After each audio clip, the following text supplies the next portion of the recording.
Thank you all for joining us here today as we get to partake in something that's really fun, really special for this Christmas weekend. First off, I just want to say Merry Christmas to everyone that is watching this premiere on Facebook or YouTube, wherever you're watching it from, morning or night. Today, what we're going to do is a little bit of Christmas Q&A. It's fun questions as well as serious questions with our pastors. Pastor Myles Sweeney is with us here today, and also Campus Pastor Michael Limas is here with us as well. And so I'm going to just jump right into it. So the first question I have for you guys is this. What's the best or worst Christmas present you've ever received? Ooh. You can go first on that one. Best or worst? Ooh. Best or worst? Okay. I can tell you the worst one I've ever received. Actually, from your sister. Which one? Kate. Shockingly enough. One Christmas, of course, the youth ministry was getting together, and the children's ministry were having a Christmas party, and Kate walks in with this pretty bag, and I'm thinking, this is a nice little bag. Well, open it up, and it's full of coal. Literally full of coal. That's going to be the worst present I've ever received. Oh, golly. Pretty good. Yeah. It's great. It was a great joke, but probably the worst Christmas present. That's awesome. Oh, that's great. Oh, my worst one is easy because that one, I'm thinking about the best one. That's a little harder, but Yes. The worst one's easy because years ago, the worship team here in the church would always do elephant, white elephant exchange, but it was always T-shirts. And actually, in the beginning, everybody had to wear that T-shirt that following Sunday to church, and so here I am, and I got one of these, late number deals, and instead of taking a good T-shirt that was out there, bad move, I should have just done that. I went ahead and went for it, pulled a package out from underneath there, and pulled it out, and it was an old Ron White. For those of you who are familiar with Blue Collar Comedy Tour, it's a famous quote from him. And he says, where he got arrested one time, and he'd been drinking too much, and they arrested him for public intoxication. And he said, the policeman told him, he says, you have the right to remain silent. He says, I know I have the right to remain silent, I just don't have the ability. And so that was on the front of the shirt, and I am preaching. That next day, Sunday, it was a Saturday, the next day, and I had to wear that shirt preaching.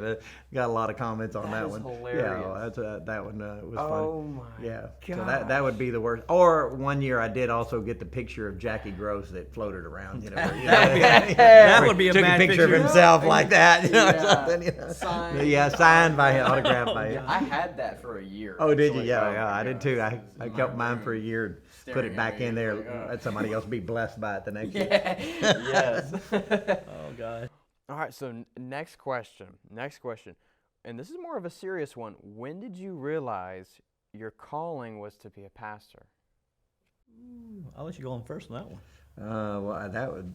I'm not even sure I can answer that one because I really kind of got it shoved down my throat a bit, really, because the church started. We weren't really trying to start a church. We were just trying to find life. And many of the people, I guess, would be watching this video probably know that story, but it was 6 of us that got together in a home, and it just took off and started growing without us doing any advertising or any desire really to plant a church. That wasn't really our goal. We were just trying to meet and find life, and it kept growing and growing, and next thing you know, we moved from the Limson's house to our house, and then we had people inside and outside, and people are saying, we've got other families that want to come, but I told them we don't have room. I said, that's right, we don't have room, don't come. And as the thing kept growing, everybody began to look at me, everybody, and point their finger in my face and say, you're supposed to lead this, you're supposed to be a pastor. And I kept telling them, literally, I would just say, get your finger out of my face. That's not, So it was one of those things where it just kind of happened, and then it was, everybody saw it before I did, really. And then eventually Sally started telling me to, and I said, oh, no, not you too, And so I really had to go and get before the Lord, and finally had my ears open to hear what I didn't want to hear, and that was the whole problem. That's why I wasn't hearing it, because I didn't want to hear it. And I just saw myself as a businessman, Christian businessman, serving God, and I never had a sense of a calling. And so it kind of sprang on me, really. And with the help of others, I began to see it. That's awesome. I've known that story forever. Oh, yeah. Oh. Andrew, I guess mine has got a long story. I want to condense it down for you a little bit. I actually had no thoughts of ministry at all.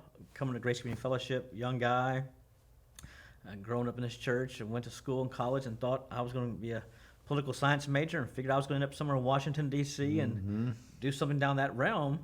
And then we had a group come in called PRRMI, Presbyterian Renewal Ministries International. And the guy who was supposed to do the youth ministry that weekend didn't show up. So I get a phone call from Myles, and he says, hey, will you just take care of the youth this weekend? I said, sure. What does that entail? I had no idea what that entailed. Here's a schedule. Okay, we take care. So I did it that weekend and did that weekend, had a great time, and it was great. And I thought, done, check it off my box, nothing to worry about in there. Well, about 2 weeks later, I get a phone call from your dad, and he calls and says, hey, let's have lunch. I said, okay, that's great. So we have lunch. I didn't know what that meant at that time. I was still young, didn't have a clue what a lunch with Myles meant. And about 2 hours later, I walk out and he goes, what about teaching Sunday school? Well, okay, what do you think about that weekend? Just something, okay, great. And so he presented that, and I taught Sunday school for a while and worked in the youth ministry for a while and thought, this is cool, this is great. And time evolved and it progressed, and all of a sudden doing youth ministry and doing that for many, many years, and many conversations your dad and I had said, you think about being a pastor one day? I said, no, I can be in youth ministry forever. And that's where I thought I would land the rest of my life. And then things have just progressed and gone on, and here we are today. Amen. So God just showed himself every time through that process, and I prayed through every one of them and all along that path. It was just a natural progression, wasn't it, really? Natural progression. One step led to another, led to another, led to another, right? Yep, and here we are. Yeah. That's awesome. Man, amen. Amen. Describe to me a Christmas present you wanted badly as a kid, but you never received. Oh, never received. Holy cow. Oh, my. I mean, when we were growing up, my three brothers and I, we back in those days, you got the Sears catalog somewhere middle of September or something like that. Oh, yeah, Sears and catalog. we would get that Sears catalog all out, and different nights, different ones of us taking turns, just going through it page by page. Heavy focus on the toy section, obviously, and we would dog ear the corner pages and write down numbers of this page and circle things and write your name beside it. And of course, my parents are going to buy us like 4 or 5 things, and we had 50 or 60 of them marked up. So it gets closer to Christmas, and when they needed to order stuff, and they would make you make a list, the top 5 things or top 8 things, or I think it was made top 10. I think is what they used to do, top 10 things, and then they would pick out of that, not necessarily your top 3 or 4 or whatever. But I can't. Honestly, I think growing up. We were just so excited to get the stuff. I don't remember ever being disappointed on a Christmas. I'm sure there were, lots of times there were things that were marked that I didn't get, but it was, that was a day and time when, if you went out to eat at a restaurant, even just locally, that was like a gigantic thing. Oh, absolutely. So we were pretty happy and pretty content with just about anything. That's awesome. That's great. I would agree. Andrew, I think probably one of the biggest ones I could think of growing up as a kid, loving baseball. All right. And this is probably not necessarily a Christmas gift, but a Christmas wish, I would say. I could hit the baseball pretty well. I could field pretty well, but I never had speed. So many of my Christmas wishes were I could run faster. and that has never come true. And that has never come true. Till to this day, that's never come true. Is it on your list for this year? No. You've given up on it? I've given up on that many years ago. Many Just years checking. I want to make sure. That's awesome. So that's probably one of these Christmas wishes are. Yeah. Oh, man. Oh gosh. So next question. If you could only have one type of Christmas candy this year, what would you choose? Christmas candy. I'm not sure it's Christmas candy, but my favorite candy is Runts. And my girls just told me this year that Runts are no longer in production because they normally buy them for me for Christmas, and they're like, you got to pick something else. Oh, no. So it's not a Christmas candy, but that's probably one of them. But Oh my God. I don't think a Christmas candy. Yeah, man, this is one of those times when you know, there's so many things that we think a lot alike about and whatever, and both were sports nuts and whatever.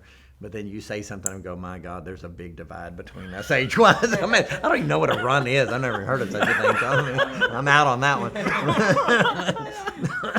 No, I wouldn't say candy for me. I wouldn't even say candy. I'd say I like those chocolate croissants from William Sonoma. Those are just, I mean, that is something I look forward to every year. Been doing it for many years. To get those things in and put them out the night before and they rise and then put those in the oven. That is a very special treat.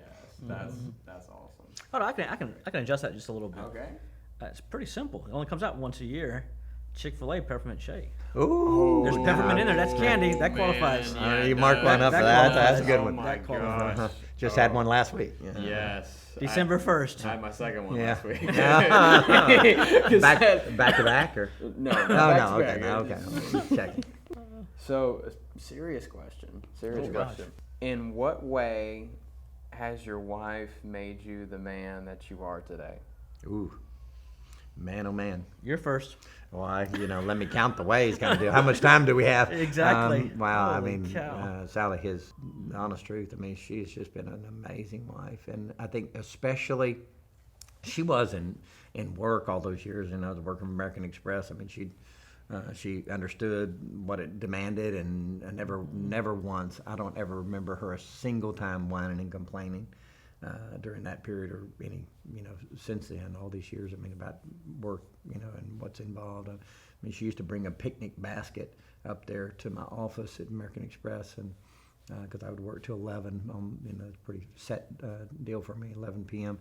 And she'd come in and we'd have dinner together and, in my office, and then she'd pull two chairs together and bring a book to read and sit there and prop up and read and fall asleep usually. And I'd finish around 11, I'd wake her up and we'd head home and I'd be back out the next day. She's just been phenomenal, so supportive, so encouraging. It really helped me believe in myself. I would say probably one of the biggest things. But she was always trying to find ways to take things off of me so that I could focus more fully on business before and then ministry later, and just all the children growing up, 5 children, and close in age together. And I know there were times she had to be absolutely overwhelmed, but she would never ever let me know that. And no, I got this. You need to go do what you need to do, and I got it. I didn't get calls during the day saying, I need you to help me with it, or I'm overwhelmed with it. She just handled things so that I could fully focus on what God had called me to, and she's been amazing wife in that regard and other ways.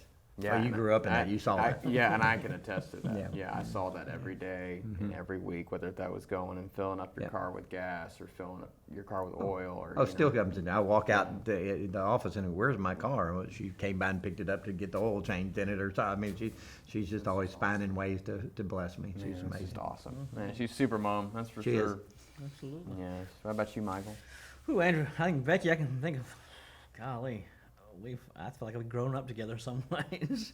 Grown up in this church together, grown up. I think I just pick one particular. I mean, again, I can name multiple things: our kids, our home, ministry, supportive, encouraging, grateful. I think one of the biggest things I'd say was organization. When we got married, organization was not on my top 50 list. I mean, just it was not part of that. Becky's organized. Becky was organized and things to a T, and just being in that marriage, being in a relationship, and just seeing it, opposites attract in some ways, and some of the giftings work together. Her gifting that way has really helped me and developed me and pushed me and challenged me and made me frustrated. And many times, like, why don't you do it this way? Blessed at times and frustrated at others. Blessed at times, frustrated, Yeah, just life. aggravated at times. But it's made me a better person. And I would say now it's on definitely my top 10 list of things that are characteristics about my life.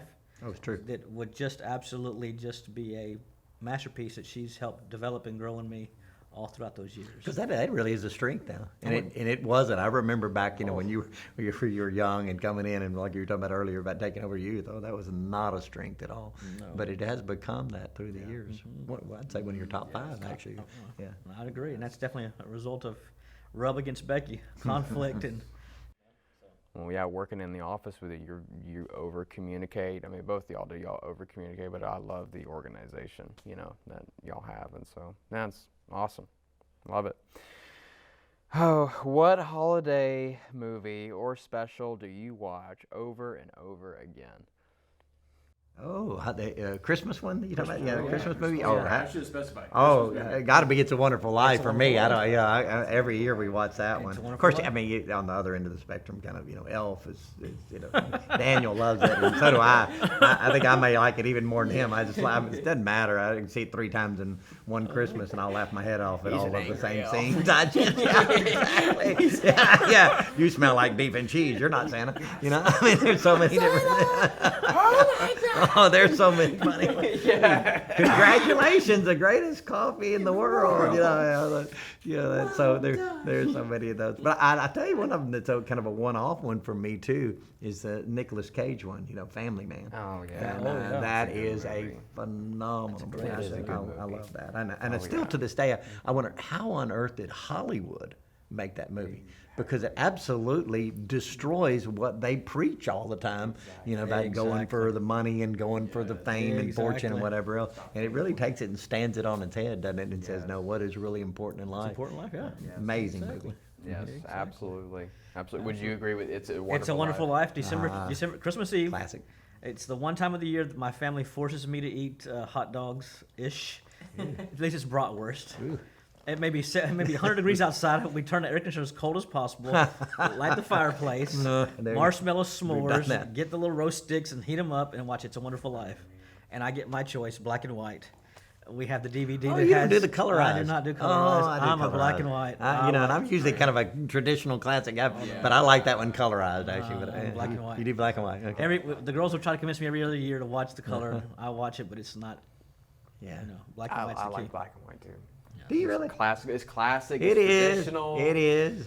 And we've got both of It's- them. The- I've got the black and white version and the colorized version. The two younger guys are traditional. Yeah. What's going on here? What's going on Did you here? just call yourself younger guy? We're young. Wow. Okay. All right. I thought I heard that, but okay. Whatever. Generational gaps here. Yes. Yeah. I mean gaps. Oh goodness. Great answers. Great answers. Who's your favorite Bible character, excluding Jesus? Oh man. Excluding Jesus.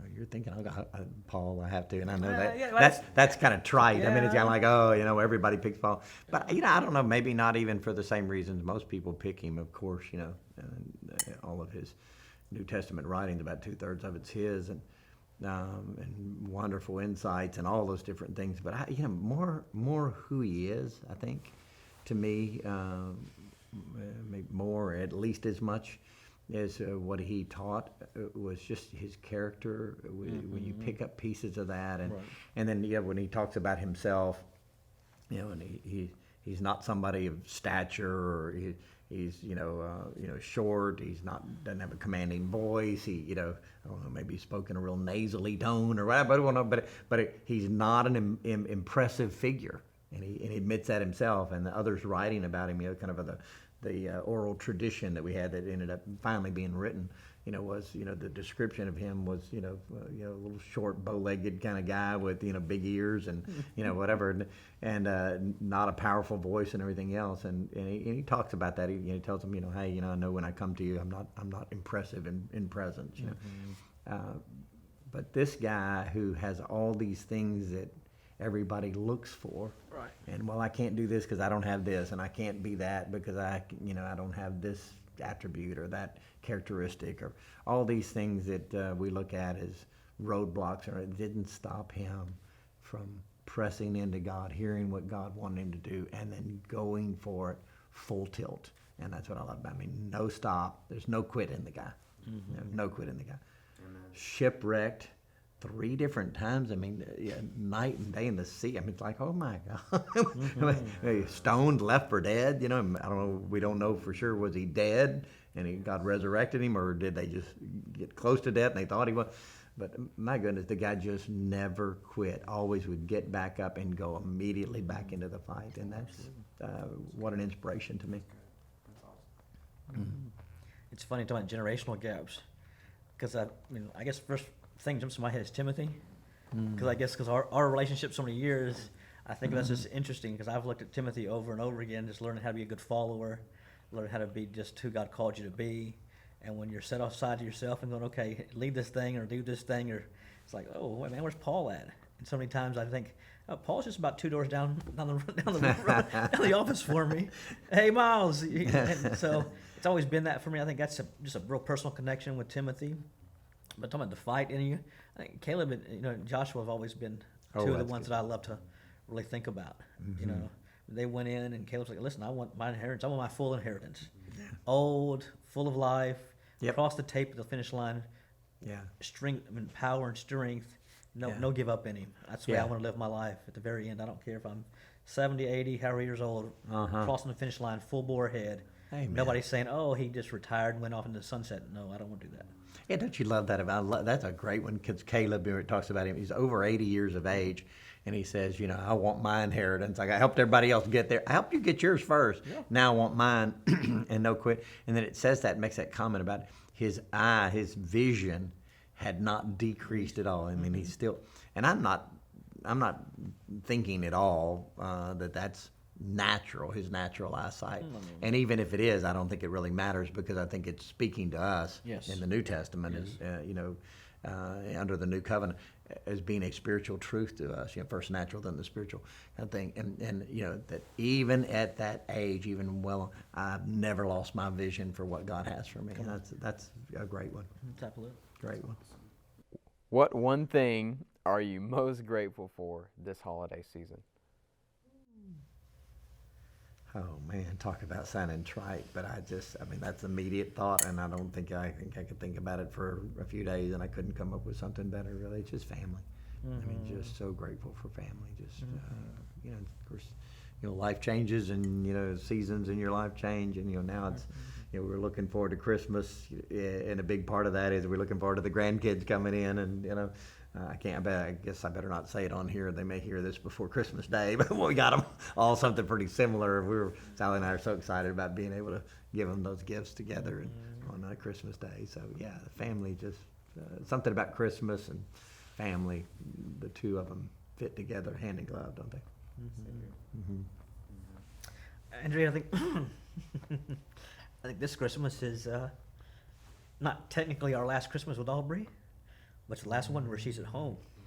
That's come August, she's going to college. Big change. Yeah, she'll come back, but we've had this whole year, quote unquote. Next year we won't have the whole year. We'll have different holidays, different returns from college. Oh man. So for me, that's such a real simple one. Man. Grateful for this holiday season with the girls and Becky. Yeah, I remember those, looking at those ones and going, oh man, they're still your child and you still have lots of memories, to make together, Lord willing, but it is going to be different. Yeah. Absolutely. Good answer. What book, other than the Bible, has had the most impact on your life? Ooh. A book. Oh gosh. I think there's several books, but the one that I just always burn through over and over again is still Why Revival Tarries, Leonard Ravenhill. Oh, yeah. The writing, just his writing style, comments, but so many of the quotes before the chapters start are the ones that just jump at you over and over and over again. Oh yeah, that book is as strong as horseradish. Oh, wow. It is. Wow. It is. It's stout. It's not one of those ones you want to read lightly. No. It'll usually make you. Sometimes I don't finish a chapter and just put it down and go, oh man, I take a minute here and just get on the floor. Man, really. I remember Sally and I reading that and at times just stopping halfway through a chapter and just said, I can't take it anymore. Oh, wow. And she said, me neither. And we just literally closed the book and get on our knees there in the living room and just weep for a while before the Lord God grow us up. Exactly. What an incredible book. If I had to pick one, it'd probably be, I know that's one of your favorites too, David Chilton, Paradise Restored. I think that's, if I had to pick one book as my all-time favorite, apart from the Bible, that would definitely be it. What's your favorite Christmas song? Favorite Christmas song? Are we talking about him or are we talking about Yeah, Christmas that's song? Either one. It's Christmas. Okay. So it's either one. It could be either one.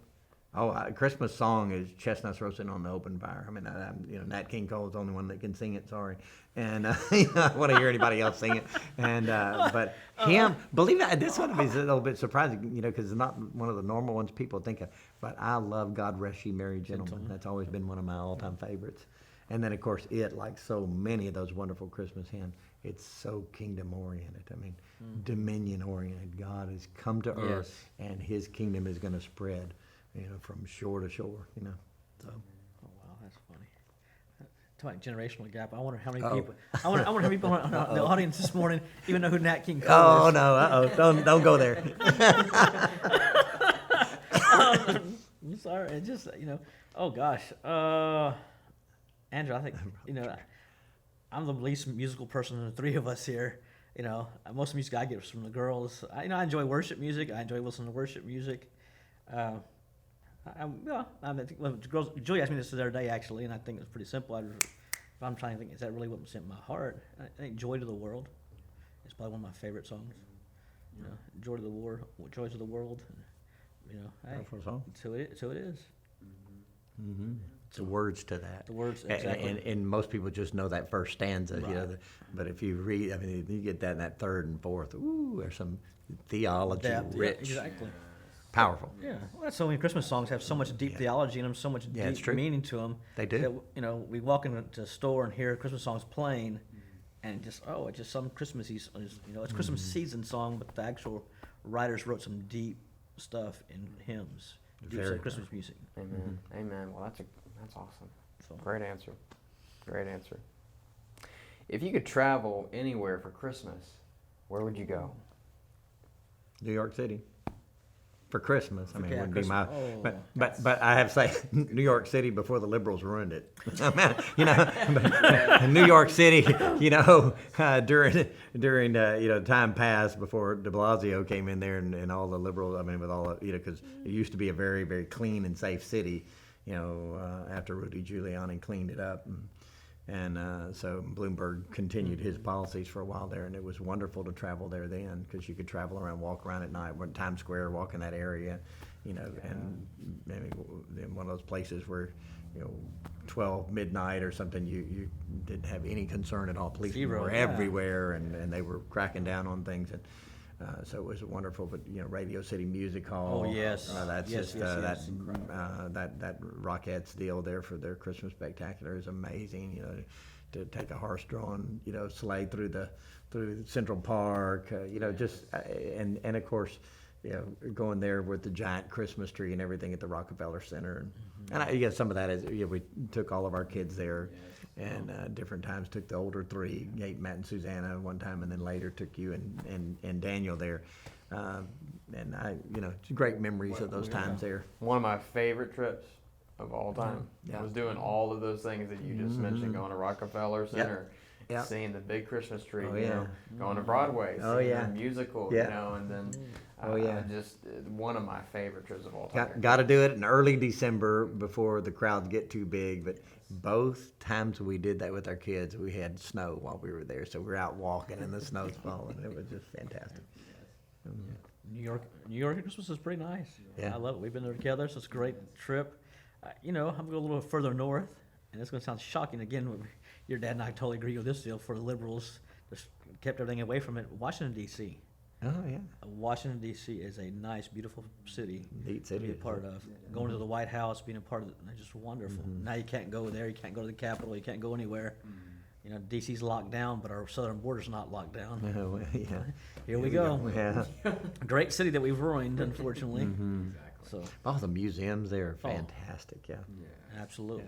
Great place to go as a family, too, because people say, oh, isn't it expensive? No, you've already paid for it with your taxes. So, everything's free. So, Yes, Air and Space is my favorite one. Oh, my yeah, gosh, Air and Space Museum. That's the Smithsonian. Oh, my gosh. I could spend a week there. Oh, yeah. It's incredible. Yeah, it's incredible. Would you rather have 3 feet of snow for Christmas or no snow at all? If I'm not shoveling it, bring the snow on. If I don't have to go out That's in why it. you got Aubrey and Julia. If I'm not shoveling, game on, baby. Let's go play in the snow. Let's go have fun in the snow. Yeah. Heck, I remember us one time going to Colorado, it wasn't necessarily Christmas time, but it was probably, Andrew, at that point, probably 3 feet of snow, and Julia jumps off in it and she disappears. Dead off in the snow. It's like we had to pull her back up to get the snow. So it was wonderful, a great time, snowballs, just a wonderful. I like snow. I don't like to be in it long term or freeze to death or shovel it, but snow, I enjoy snow. Yeah, I got a variation on yours. You saying, as long as you don't have to shovel it. I think if I can downhill ski in it, I'm on. Otherwise, forget it. I like snow skiing. Otherwise, I got no use for snow. I'm not a cold weather person. That's good. No. Oh, that's great. I can do both. Oh, goodness. This is one of the questions I've been looking forward to asking you guys because I would love to know the answer to this. What is your favorite quote? It may be something that you live by, that you read, that just stuck out to you, challenged you. You asking for our top 50, or what are we doing here? That's that's hard. How do you do that? I know that is very difficult. Top quote. I love top quotes. quote. Yeah, it's a top quote. It could just be one. You know yours? I know mine. If I had to pick one, I think I can come up with a couple of them. I think one I would say again, Ravenhill. You won't be a saint by studying your Bible. You'll become a saint by living it. Ooh, that's good. Yeah. So long as for me again, not growing up in the church, not growing up with a strong Christian home or a real father figure in my house. It's easy to get knowledge, and for me, it was easy early on as a Christian to just get knowledge. I have all this knowledge. I can spit in these scriptures and know this stuff, but never really living it. And until I read that quote, and it really challenged me, pushed me to live out the Christian life. I can learn all this information and put it in here, but if I'm not actually living it, walking it out, it's no use. Yeah. So learn how to live out the Bible. So. I love quotes, but if I had to pick one, it's one that just keeps coming back to me all the time. And that's that Helen Keller quote, I long to accomplish great and noble tasks, but my chief duty is to see each and embrace each small task as though it were great and noble. I think that's one of the keys to real success in people's lives too. Absolutely. Once I get some big, great, giant thing that's going to have this big impact, a massive impact, then I'll really go at it. You're faithful with little things before you're given much in God, and so yes. You have to see each task, those small tasks, as though they're great and noble, embrace them, go after them that way, and then what you'll find over time is you build that habit pattern, and God begins to give you bigger ones because you've proven yourself faithful. Mm-hmm. Absolutely. Good answers. Good answers. That's really good. Awesome. What trip, and we're talking about mission trip here, what mission trip has had the most impact on you? On me. For me, be series. I don't know. Again, that's another one of those ones that give me 20 of them. Exactly. But I would have to say I probably couldn't do one. And I had some great memories of some real standout things. The Dominion Departure Conference in Vienna. With every session's pastors from these 5-6 countries that were there and being translated into different languages at once. Seeing them, never being able to get through a session without them standing up and just cheering, and then the whole room, all these pastors, standing up and cheering, and we just shut down for 2 or 3 minutes there, and then they settle back down and go right back in the teaching. So there's some great memories like that, Reinhard Bonnke, and seeing these 50 to 80 most amazing miracles, blind people, in their 30s, 40s, 50s would have eyes popping in. Those sorts of things. But I think probably for me it's just all those years of being in Africa. If I had to, that's not really picking one, but for me that was so significant because it was in those times of going in there and preaching 2 times, 3 times on Sunday and 4 times every other day. Literally Monday through Saturday, 4 times a day, and then 3. Your off day was Sunday 3, and just seeing God meet you again and again and again in those things, and I think that built a tremendous I hope it did good for them, but it sure did a lot of good for me. But it really grew me in God a lot of ways. And learned to really rely on Him, be confident in Him meeting me as I stepped out and did what He told me to do. Mm-hmm. Wow. Andrew, so many years as being youth pastor, so many trips to Mexico.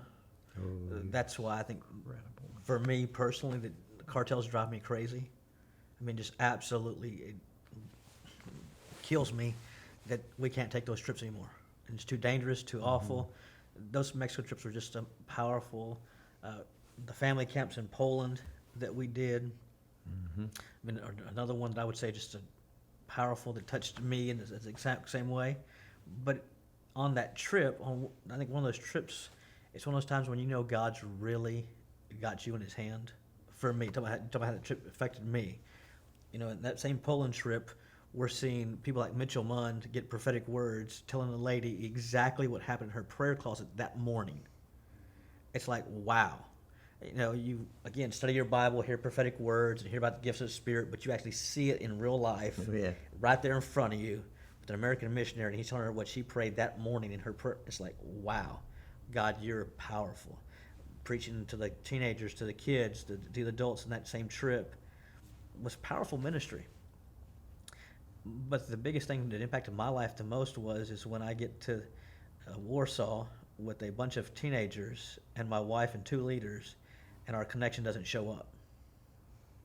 And you're sitting there going, what do you do with this? I can't read Polish. I have an idea where our hotel is at. I know what it looks like, and this is days before GPS and cell phones in foreign countries. And saying, okay, Lord, what do I do? How do I get this group of kids safely to where we're supposed to go? And sitting there and going, okay, I feel like it's one of the strongest times I heard God's voice. Not audibly, God wouldn't say do this, do that, but honestly, hearing His voice say, go get a map. I'm not being boastful, just being honest. Map skills are one of the things that I have very well. I can look at a map, plan it out, and solve the problem, and walk through that process. So go get a map. I get the map. Okay, we're literally steps away from the train. We go get on the train. I overshoot the stop by 1. We back up, and this is at 9 o'clock at night. Oh, man. This isn't like, okay, daytime and everything's going well. This is nighttime. Lord, I need you. I need you to just show me each step of the way. We get back to the right train stop. We cross the road, and I look at the map and go, there is no hotel. This is where it's supposed to be at. Well, we start walking, and 300 meters, down the road, through a neighborhood, dogs barking, 10 o'clock at night now, with teenage boys and girls. I got all my leaders, all my guys surrounding the girls. The girls are inside. And one of the things I had required all the girls to be able to do on mission trips was carry their own bag. If you couldn't carry your own bag, then it couldn't go with you. And some parents thought I was crazy at that time, but to see those things happen, those girls having to carry their own bag, and we're literally walking down the street, and all of a sudden there's the hotel at the very bottom of the hill. You get in your hotel room, and you're there with Becky, and I'm sitting there going, holy cow, God literally walked us through this whole deal. She said, I don't know how you did it. I said, I don't either.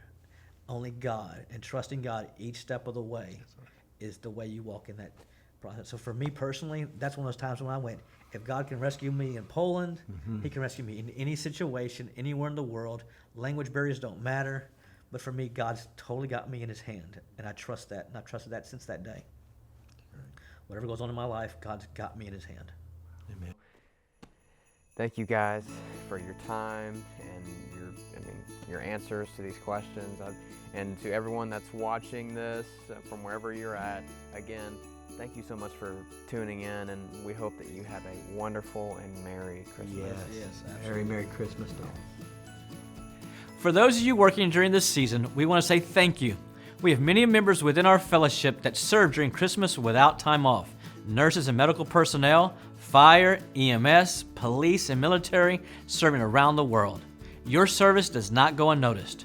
Myles and I are honored to be pastors of such a wonderful congregation. On behalf of the pastors and elders, I want to wish you and your family a Merry Christmas.